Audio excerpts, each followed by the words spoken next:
estar nuevamente en este lugar, en esta hermosa iglesia, y cada vez que vengo me sorprendo más por el local, porque es muy bonito. El Señor se ha glorificado en sus corazones. Hoy continuamos con la escuela dominical y la serie que estamos dando acerca del ministerio y servicio. Y en el día de hoy vamos a dar el tema del ministerio diaconal o el oficio de diácono. ¿Listo? Entonces vamos a orar y pongamos en manos del Señor este momento para que Él sea glorificado en medio nuestro. Grande tú eres, Padre eterno, Señor, Dios de gloria, bendito Dios. A ti sea todo el poder, la gloria y la honra, Señor, por los siglos de los siglos, Padre amado. Te damos muchas gracias por este momento, Señor. Gracias, bendito Dios, por esta mañana, porque nos permitiste acercarnos acá como congregación, como hermanos juntos, Señor, para glorificarte, para alabarte, para exaltarte, Padre amado, y que tú seas glorificado en nuestros corazones también, Señor, y poner por obra todo lo que aprendamos en el día de hoy, bendito Dios. Padre, te pido, Señor, que tú seas glorificado en medio nuestro, Señor, y que tu Santo Espíritu nos ayude a cada uno de nosotros, Señor, para poder entender tu palabra, Señor, poder entenderla con humildad, Señor, ser instruidos por tu palabra, Padre amado, ser confrontados si es necesario, Padre, pero que en nuestros corazones seas tú glorificado en medio de todo, Padre amado. Te lo pedimos, Señor, en el nombre de nuestro Señor Jesucristo, y para ti sea toda la gloria. Amén. La palabra diácono es la traducción del término griego diáconos, que normalmente significa siervo o mensajero. Solamente el contexto puede determinar si el término se utiliza en su uso ordinario como un oficial o como designación técnica para un líder de la iglesia o como un siervo o un mensajero de alguien.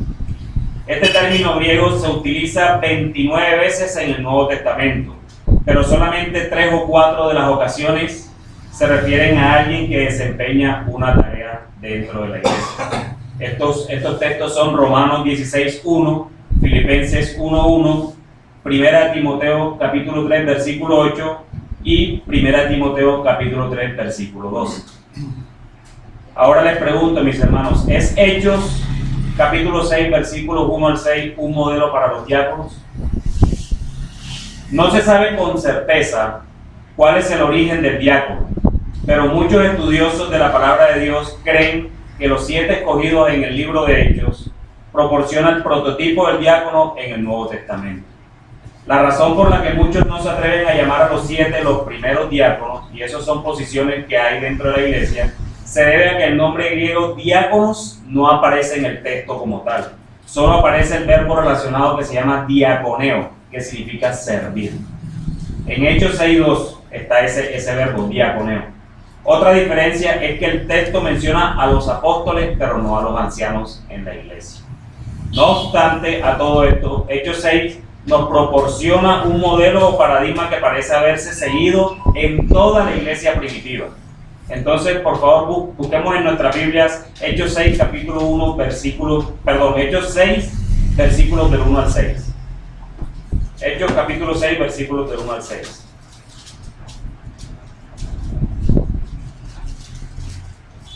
Es necesario analizar este pasaje.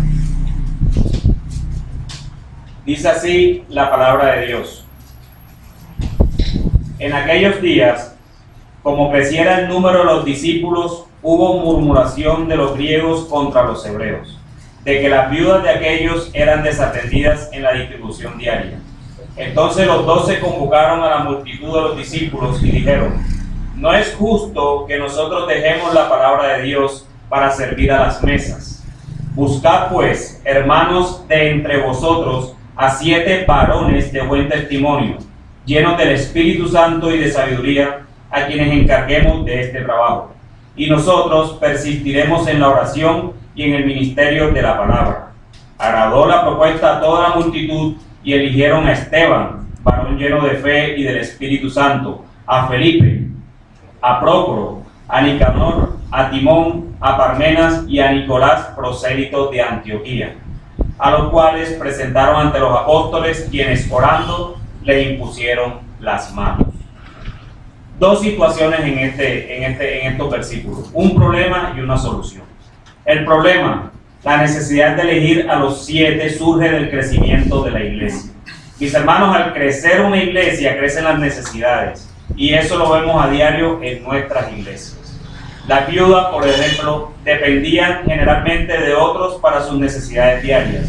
Un problema que surgió en la iglesia primitiva era que las viudas judías de habla griega estaban descuidadas o se sentían descuidadas. Cuando a los dos apóstoles les llegó la noticia del problema, se dieron cuenta de que permitir que ese problema continuara podría causar división dentro de la iglesia. Pero había otro problema. Entendieron que si se distraían con el servicio a las mesas, se desviarían de su vocación primaria, que era predicar la palabra de Dios. Y créanme una cosa, no, los apóstoles no estaban siendo aquí elitistas y diciendo, no, nosotros no podemos hacer esto, porque muy bien fueron adoctrinados durante 3 años por nuestro Señor Jesucristo, que hasta el punto de lavarle los pies. Y yo creo que ese sentido les dio humildad a ellos. Pero ¿qué? La importancia era la predicación de la palabra de Dios. Y por eso llega la solución. Los apóstoles decidieron convocar a todos los discípulos y presentar una solución al problema. Elegir a 7 hombres para llevar a cabo la tarea de supervisar la distribución diaria de los alimentos. Los miembros de la congregación no debían elegir a cualquiera que estuviera dispuesto a servir, sino a hombres que tuvieran buena reputación y estuvieran llenos del Espíritu. Con los 7 designados para hacerse cargo del problema, los apóstoles pudieron dedicarse a la oración y al ministerio de la palabra de Dios. Todo esto lo podemos asociar perfectamente con las congregaciones de hoy. Los pastores o ancianos son aquellos dedicados a predicar la palabra de Dios, y a medida que la iglesia crece, las necesidades crecen con ella, y por lo tanto se necesitan varones piadosos que dirijan el servicio con amor, que estén pendientes de las necesidades de la congregación. Si bien es cierto que Hechos 6 no nos muestra la palabra griega diáconos en ninguna de sus partes, sí podemos tomar este modelo bíblico y aplicarlos a la iglesia de hoy, que está dirigida por los oficiales ancianos y diáconos. En la mañana de hoy quiero llevarlos a conocer este oficio más detalladamente a través de las Escrituras y dividí esta enseñanza en 3 encabezados. El primero, los requisitos para el oficio de diácono.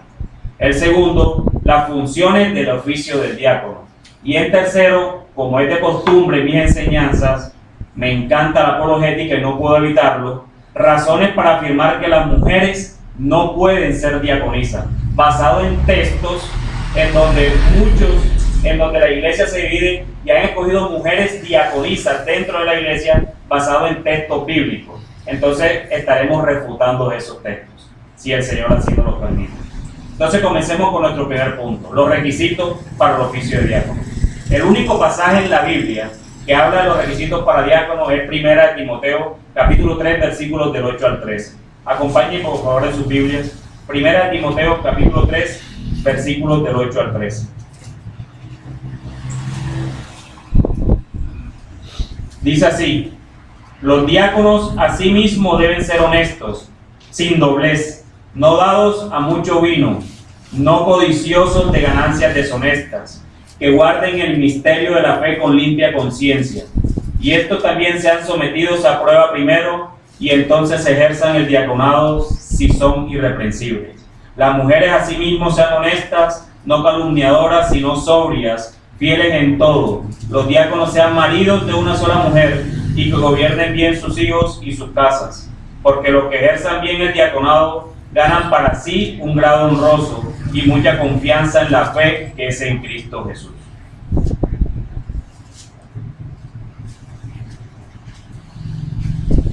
Vemos que la principal diferencia entre los requisitos del diácono y del anciano radican en los dones y en el llamamiento, no en el carácter. Hay muchas similitudes entre los requisitos del diácono con los ancianos. Sin embargo, quiero hacer énfasis en aquellos que se encuentran entre los requisitos para diácono que no están en el oficio para anciano, porque el tema es el ministerio diaconal. En primer lugar, encontramos que el diácono debe ser honesto. Ahora, no estoy diciendo que el anciano no le exijan que sea honesto, ¿no? Estoy haciendo énfasis en el oficio del diácono, en el carácter, en las palabras que no se encuentran en el oficio del anciano. No se encuentran, cuando digo no se encuentran, no quiero decir que no están explícitamente, pero seguramente cuando uno lee los requisitos del anciano están implícitamente metidos ahí, indudablemente. Entonces, el diácono debe ser honesto. El primer requisito que Pablo menciona para los diáconos es que debe ser honesto. La palabra griega traducida como honesta es semnos. Aparece solamente 4 veces en el Nuevo Testamento. El término se refiere normalmente a algo o a alguien que es respetable, que es estimado o que es digno. El diácono y su esposa deben ser personas honestas, respetadas por quienes lo conocen. La tarea de un diácono está orientada al servicio. No obstante, eso no significa que el liderazgo de un diácono carezca de importancia.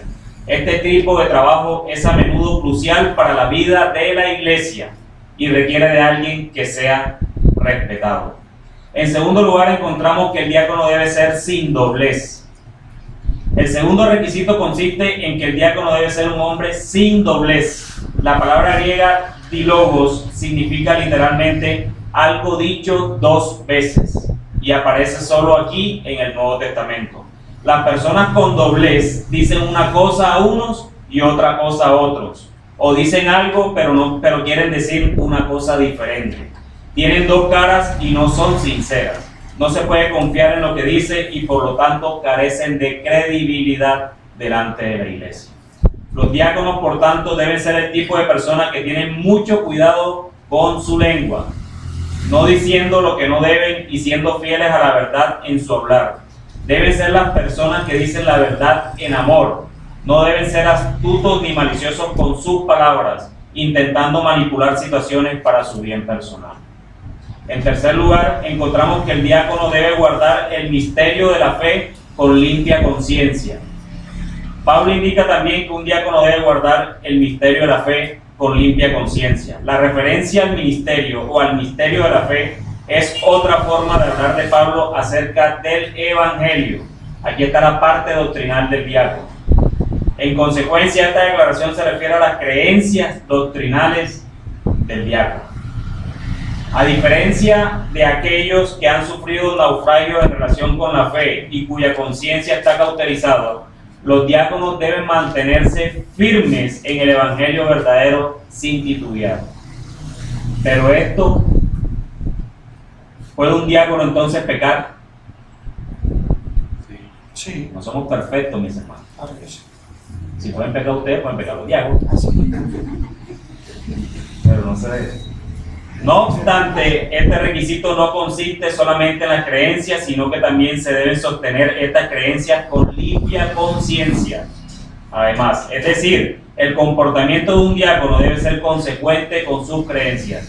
Fe, frutos. Fe, frutos. Si no es así, su conciencia hablará contra él y lo condenará en algún momento. Por tanto, este requisito no solo habla de la doctrina de un diácono, sino también de su comportamiento. No es suficiente con tener un buen conocimiento sobre la profesión teológica de la iglesia, sino que el conocimiento debe ir acompañado con el comportamiento adecuado. En este caso, una conciencia limpia de toda mancha de pecado. Pero como lo dije, cualquiera de nosotros, sea creyente, sea anciano, sea diácono, o cualquier creyente que no es oficial en la iglesia, puede cometer un pecado. No somos perfectos, mis hermanos, y la iglesia debe estar atenta a ese tipo de cosas también, porque somos muy rápidos para condenar, sobre todo cuando somos oficiales en la iglesia. Cuando un hermano peca, somos misericordiosos, pero cuando peca el anciano o peca el diácono, le caemos todos encima. Así que tenemos que tener también amor por nuestros pastores y por los diáconos, los oficiales. Pablo hace hincapié en la necesidad de que los diáconos sean sanos en la fe. Uno podría pensar que este requisito no fuera necesario porque los diáconos no son responsables en la enseñanza. Los diáconos no son responsables de la enseñanza. Miren lo que les estoy diciendo. Pero eso no quiere decir que un diácono no pueda enseñar. Pero la palabra de Dios es clara. Las enseñanzas están a cargo de los ancianos, ¿cierto? De hecho, en los requisitos para los diáconos en ningún momento dice que debe ser apto para enseñar, mientras que los ancianos sí. Pero eso no quita de que el diácono, Dios le haya dado el don de enseñar y pueda hacerlo. Y obviamente los ancianos lo van a utilizar. Se los digo por experiencia propia. Por otra parte, simplemente porque los diáconos no estén obligados a enseñar, como se los dije ahorita, no significa que no lo puedan hacer. En cuarto lugar, el diácono debe ser probado. Aparece que el anciano debe ser probado. ¿Por qué creen ustedes que no? Bueno, investiguen. Aunque Pablo no especifica qué tipo de prueba se llevará a cabo, como mínimo los antecedentes personales del candidato, su reputación y su posición teológica deben ser examinadas, indudablemente. Pero no solamente deben ser probados los aspectos morales, espirituales y doctrinales. La congregación también debe considerar el servicio actual de la persona en la iglesia. Una persona con un corazón de diácono busca oportunidades para servir. Cuando se le dan a una persona responsabilidades dentro de la iglesia, su capacidad para servir de una manera responsable y su habilidad para relacionarse con los demás deben ser examinadas. Miren las diferencias, aquí empiezan a partirse las diferencias entre los oficiales de la iglesia. Mientras que ustedes o nosotros como iglesia no podemos estar probando a los pastores, o no probando, sino haciendo un examen porque se supone que ya fueron ordenados. Una cosa es el que está en camino a ser pastor, otra cosa es el pastor, mientras que al diácono sí le exigen que sea aprobado. Por eso es sano en las iglesias de no ordenar diáconos tan rápidamente, sino probarlos. Y no solo los ancianos. Los ancianos son los únicos que prueban a los diáconos, la iglesia también los prueba. Miren Hechos. ¿Quién los escogió? La iglesia. ¿Y a los ancianos los escoge la iglesia? No. A los ancianos los escoge el Señor. La iglesia simplemente los reconoce por el don que el Señor les ha dado. Miren cómo se van dividiendo las cosas. En quinto lugar, el diácono debe tener una esposa honesta. ¿Y el anciano no? No tengo nada en contra de la esposa del anciano, no. Pero fíjate que Pablo, en los requisitos de los ancianos, no menciona que la esposa debe ser honesta. Fíjense las diferencias. ¿Y por qué será? Más adelante lo estaremos viendo. Siempre se ha discutido si este versículo se refiere a la esposa de un diácono o a una diaconisa. Este es uno de los versículos que se discute dentro de la iglesia. Pero este punto lo veremos más adelante. Por lo pronto lo tomamos como si se refiriera a la esposa de un diácono, que es mi posición personal. Las esposas de los diáconos deben ser honestas, no calumniadoras, sino sobrias, fieles en todo. Primero, al igual que su marido, la mujer debe ser honorable o respetable. Segundo, no debe ser calumniadora o una persona que esparce rumores. La esposa de un diácono debe ser también sobria o sensata. Por tanto, la esposa del diácono debe ser capaz de ejercer un buen juicio y no debe participar en cosas que pueden obstaculizar este juicio. Por último, debe ser fiel en todas las cosas. La esposa de un diácono debe ser una persona de confianza. El carácter de la esposa de un diácono es importante para el éxito del ministerio del esposo. Ella debe ser una persona comprometida, con dominio propio y fiel como su marido.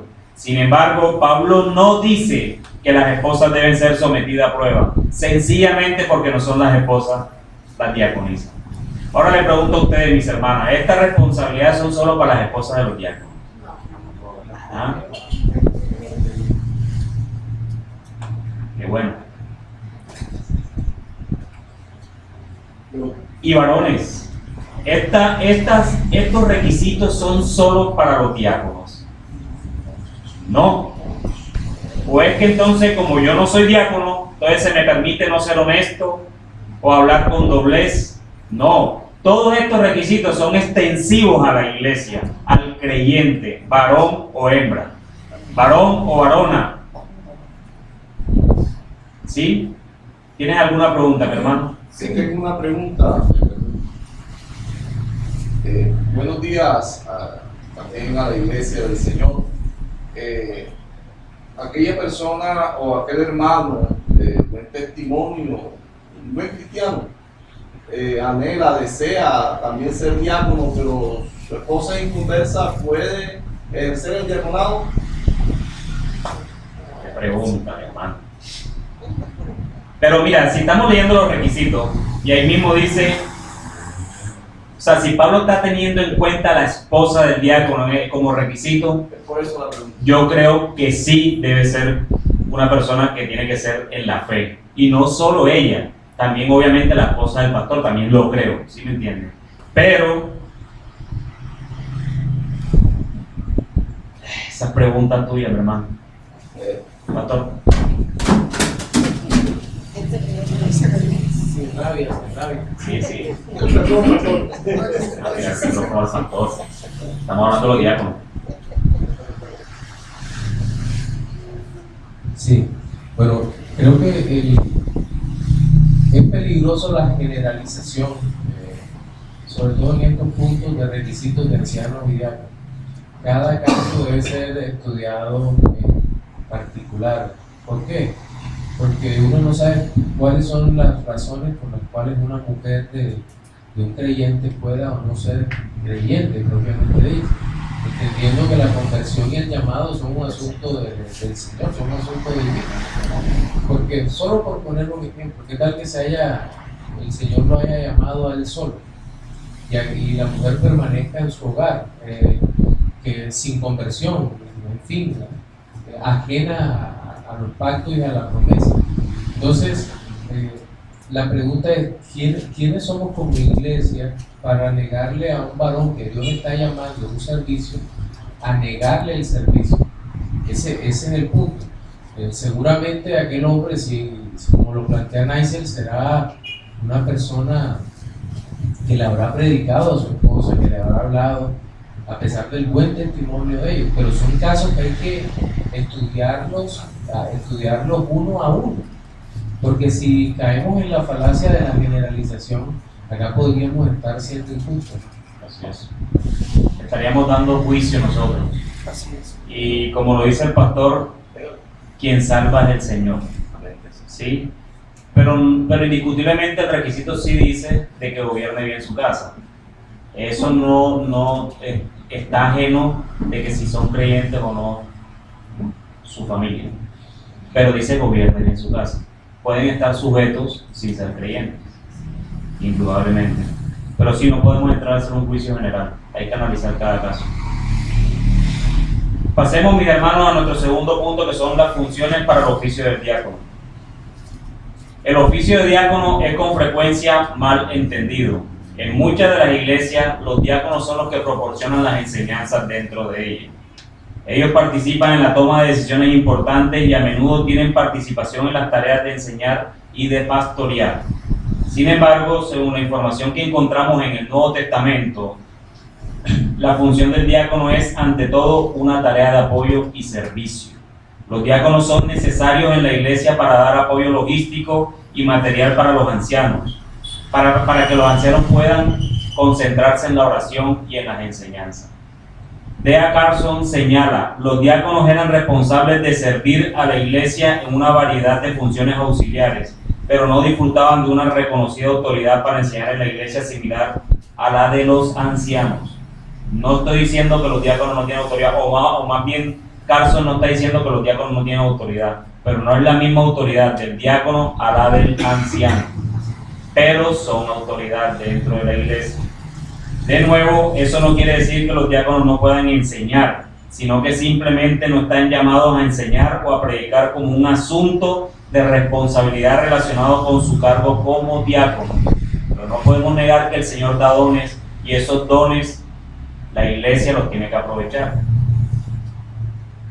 Si no, estaríamos en el mismo caso, porque si nos centramos solamente en que el diácono es el servicio, pero es una persona que está llamado al pastorado, solo que ha pasado por el diaconado, o simplemente ser maestro. No necesariamente tiene que ser pastor, pero sí maestro, enseña bien. ¿Por qué negar? Yo hasta pensaría que soy en contra de la voluntad del Señor, si Él tiene el don del Señor. Es lo mismo que tú estabas preguntando ahora con el tema de la enseñanza. De hecho, hay diáconos, yo he visto casos en los que diáconos son pastores hoy en día. Muchos han pasado por el diaconado. Porque eso sí les digo que, hermano, no hay un sinónimo parecido al de diácono o al de creyente que sea servir. No hay un sinónimo más apropiado que eso. Creyente es igual a servir. Los diáconos dirigen las funciones orientadas al servicio. La Biblia no indica claramente cuáles son las funciones del diácono, pero en base a las pautas establecidas en Hechos 6, con los apóstoles y los 7, parece mejor ver a los diáconos como siervos que hacen todo lo que sea necesario para permitir a los ancianos cumplir con su llamamiento de Dios de pastorear y enseñar a la iglesia. Así como los apóstoles delegaron responsabilidades administrativas a los 7, los ancianos pueden delegar responsabilidades a los diáconos a fin de que los ancianos se concentren todos sus esfuerzos en enseñar y pastorear a la iglesia. En su papel de siervo, los diáconos se hacen cargo de los asuntos terrenales y temporales de la vida de la iglesia para que los ancianos queden liberados para concentrarse en los asuntos espirituales. Los diáconos aportan mucha sabiduría y energía necesaria para atender las amplias necesidades físicas de la iglesia, utilizando a menudo esa provisión, ese don que el Señor les ha dado como oportunidad para ministrar también las necesidades espirituales de los demás. Muchas veces un diácono, cuando uno ve un diácono sirviendo, todo eso a uno lo confronta. Como resultado a todo esto, cada iglesia local es libre de definir las tareas de los diáconos basadas en sus necesidades particulares. De acuerdo a 1 Timoteo 3, los requisitos que leímos ahorita, podríamos evidenciar algunas funciones. Los diáconos parecen haber tenido alguna responsabilidad en el cuidado de las finanzas de la iglesia. ¿Por qué? Ya que tenían que ser hombres que no eran codiciosos de ganancias deshonestas. Tal vez tuvieran algunas de las responsabilidades administrativas en otras actividades de la iglesia también, porque se esperaba que gobernara bien su casa y a sus hijos. También es posible que ministraran para suplir las necesidades físicas de aquellos en la congregación o la comunidad que necesitara ayuda. Por otra parte, si el versículo 11 habla de sus esposas, como yo creo que lo hace, entonces también es probable que participaran en algunas visitas a casa por casa y aconsejaran también, ya que las esposas debían ser no calumniadoras. Pero, ¿cuáles son algunos de los deberes de los cuales los diáconos pueden ser responsables en la actualidad? Están las instalaciones. Los diáconos podrían ser responsables de la administración y el mantenimiento básico del lugar de congregación. Eso incluye asegurarse de que el lugar esté preparado para el culto de adoración, como también podría incluir la limpieza, sonido, etc. La beneficencia, a semejanza de lo que tuvo lugar en Hechos 6 con la distribución diaria de los alimentos a las viudas, los diáconos deberían participar en la administración de los fondos para los necesitados. Las finanzas, ayudar a contar las ofrendas, mantener registros contables para una información veraz y ayudar a establecer presupuestos si es necesario. La logística, cuando se presentan actividades fuera de la iglesia, retiros o congresos o que hacen en diferentes partes, pues ayudan con todo ese tipo de situaciones. Pero mis hermanos, les hago una pregunta. Porque es que muchas veces vemos diáconos dentro de la iglesia y nosotros nos sentamos porque es que los diáconos están. Y eso es un problema de cada uno. El hecho de que haya diáconos no quiere decir que nosotros no sirvamos. De hecho, los diáconos utilizan los dones que el Señor le ha dado a cada uno de ustedes para que sirvan. No son los diáconos los únicos, porque si no, técnicamente se reventarían. La iglesia tiene muchas responsabilidades. La iglesia tiene muchas cosas por hacer. Damas, no hay diaconisas, pero hay muchas cosas por hacer. Varones, si no son diáconos, hay muchas cosas por hacer por la iglesia. Y el diácono sí es autoridad. No tiene la misma autoridad como los ancianos, pero sí es autoridad dentro de la iglesia. Si no, ¿por qué Pablo entonces diferencia a los diáconos del resto de la congregación? Es una buena pregunta. ¿Por qué lo hace Pablo? ¿O por qué lo hace el Señor a través de Pablo? Porque ese es el Espíritu Santo, para mantener el orden. Entonces, muchas veces nos queremos molestar cuando los diáconos nos mandan a hacer algo, pero no. Ellos son los que lideran el servicio. Y créanme que ellos lo hacen es para glorificar al Señor. Debemos atender a los diáconos, debemos atender su llamado al servicio. Entonces no son los diáconos los únicos que deben servir, al igual que los pastores que enseñan. No. En tercer lugar, mis hermanos, las razones para afirmar que las mujeres no pueden ser diaconisas. Esto es lo que yo le llamo apologética. Hablemos ahora de las razones para no permitir que las mujeres sean diaconisas.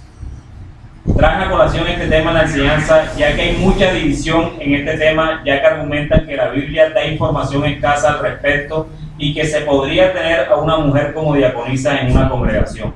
Las divisiones al respecto se presentan por los siguientes textos.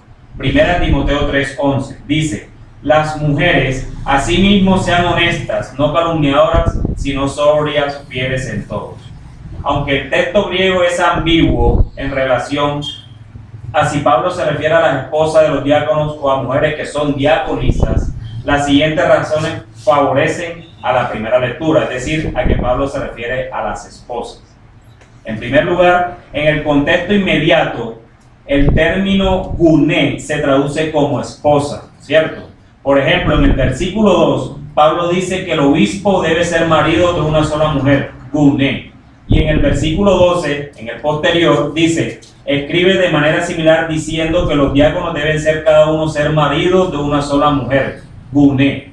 Entonces, si en el 2 y en el 12 está la palabra guné, ¿qué nos llama a nosotros? Ese es el contexto inmediato. ¿Qué nos llama a nosotros a pensar de que Pablo se refiere a un cargo oficial para mujeres en ese versículo? En segundo lugar, si Pablo se refiere a las diaconisas como oficio en ese versículo, deberíamos esperar alguna referencia siquiera a su estado civil, como lo hace con los ancianos, como lo hace con los diáconos, e incluso lo hace con las viudas. Dice específicamente que hayan sido mujeres que hayan tenido un solo marido. Entonces, si lo hace los ancianos y con las diaconisas, no. Entonces, es muy dudoso que Pablo se refiera aquí a diaconisas. En tercer lugar, sería muy extraño que Pablo diera los requisitos para los diáconos en los versículos del 8 al 10. Tuviera un lapsus en el 11 y del 12 al 13 entonces diera los otros requisitos para el diácono nuevamente. No, mis hermanos, Dios es un Dios de orden. Y ese asimismo no quiere decir de que se está dirigiendo a un cargo diferente, sino a las esposas de los diáconos. En cuarto lugar, si Pablo tenía la intención de establecer un oficio adicional como el de diaconisa, es más probable que él lo hubiera hecho de forma explícita y no aprovechando que estaba escribiendo los requisitos del diácono. Pablo era hebreo de hebreos. Tengan en cuenta toda esa historia de Pablo. En teoría era una persona muy inteligente. Aparte, estaba llena del Espíritu Santo.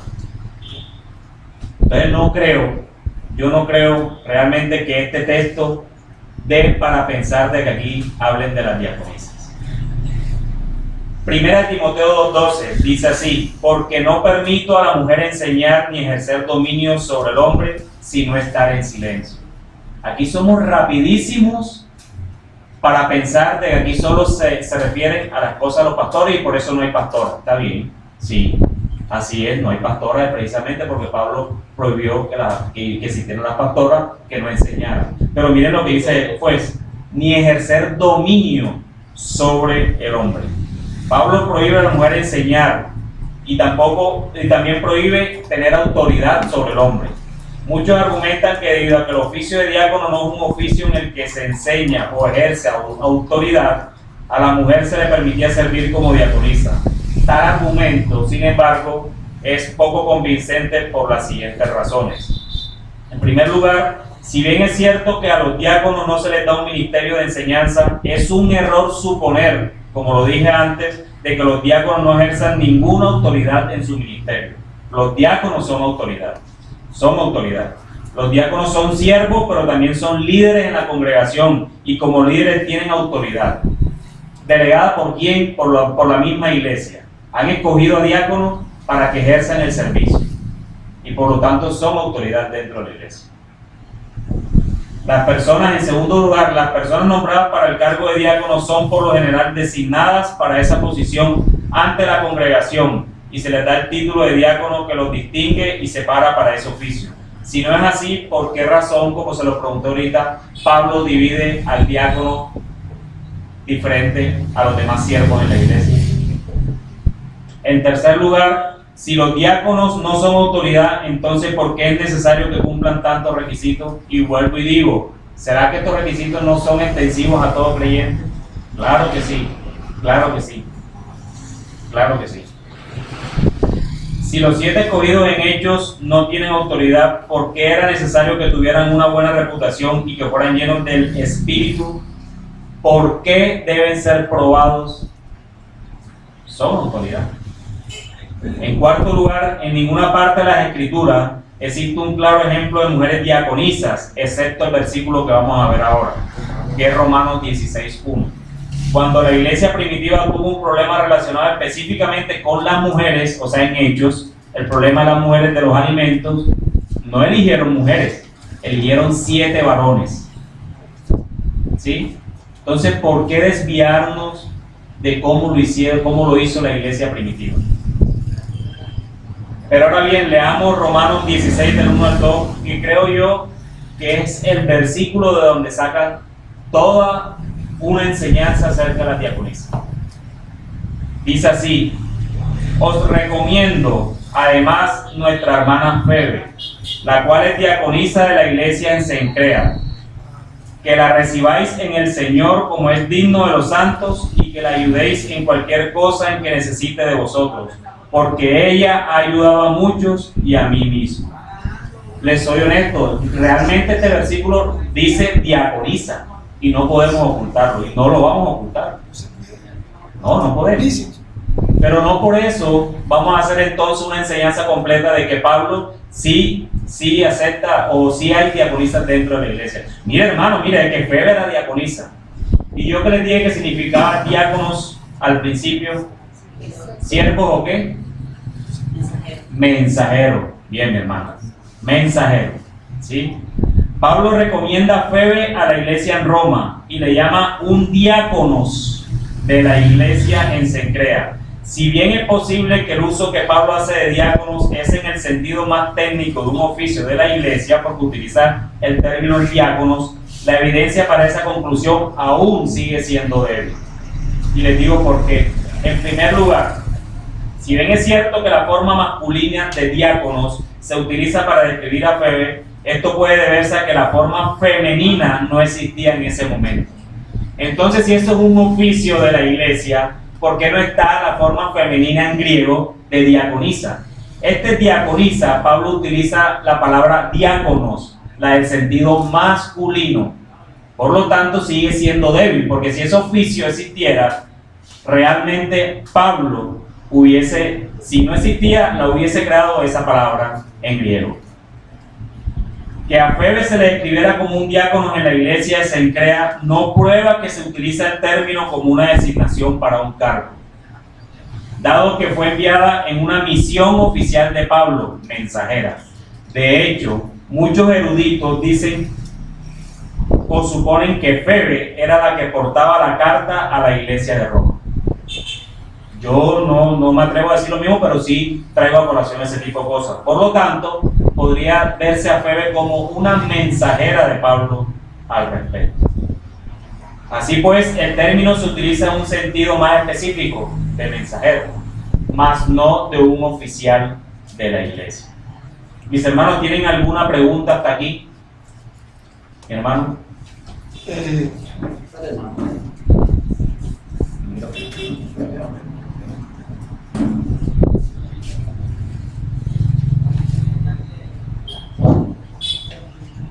Mi hermano, bueno, la pregunta es sobre incluso lo que usted acaba de manifestar. Y yo me preguntaría, ¿por qué Pablo diría algo que no es así en la Escritura? Porque, como dice él también tiene el Espíritu, yo también tengo el Espíritu, por ejemplo, Romanos, pero yo también tengo el Espíritu. Entonces, veo en el texto de 1 de Timoteo 3:11 dice: las mujeres a sí mismas sean honestas, no calumniadoras, sino sobrias, fieles en todo. Pero es que yo no veo, el texto no aclara que es la esposa de los diáconos. Sí, por eso dije cuando toqué ese texto de que el texto griego es ambiguo, pero como vemos el versículo 2 y el versículo 12, antes y después de ese versículo que es gune, y Uné significa esposa. Entonces no hay manera de salirse del contexto inmediato y decir de que eso se refiere a un oficio de una mujer como tal. Pero sí aquí en Romanos, y aquí sí está explícito, está claramente dice, Sí. o recomiendo a nuestra hermana Febe, diaconisa de la iglesia en Cencrea. Mi hermano, eso está bien claro, no sé. Sí, clarísimo, pero por eso mismo digo, hay que estudiar el texto original. Y es ahí donde entra nuestro fervor por escudriñar. Y escudriñar significa ir al texto original. Y como le dije, el texto original de diaconisa ahí dice diáconos, el mismo texto para varones masculinos. No es diáconas o diaconisas o cosas así, sino diácono. Entonces ha de suponer, y como diácono significa siervo o mensajero, ha de suponer de que ahí Pablo se refiere a un mensajero de él o un mensajero del Señor. Pastor. Ahí después Neisser y Arley. Es que en griego diácono es primera persona del singular masculino. No hay posibilidad alguna de hacerlo de otra manera. No existe el femenino, primera persona del singular femenino, no existe. Entonces, y hay un detalle que tú dijiste ahora mismo, que tiene que ver con ese punto. Cuando Pablo quería resaltar algo, adaptaba las palabras. Así es. Es más, hay varios textos en donde aparece una única palabra ahí en algún lugar, que incluso es un apas legómeno o apas legomenoi, que es solo aparece en ese lugar porque Pablo adapta las palabras del koine para que sea comprensible para los hermanos. Si lo hubiera, y ante todo la inspiración del Espíritu Santo lo hubiera llevado para que ese texto fuera totalmente claro. Ahora, si nos damos cuenta, la función que está realizando Febe en este primer pasaje no es una función diaconal, para nada, es una función de servidor como cualquiera. La enviaba, que recibáis, le dice a los de Roma.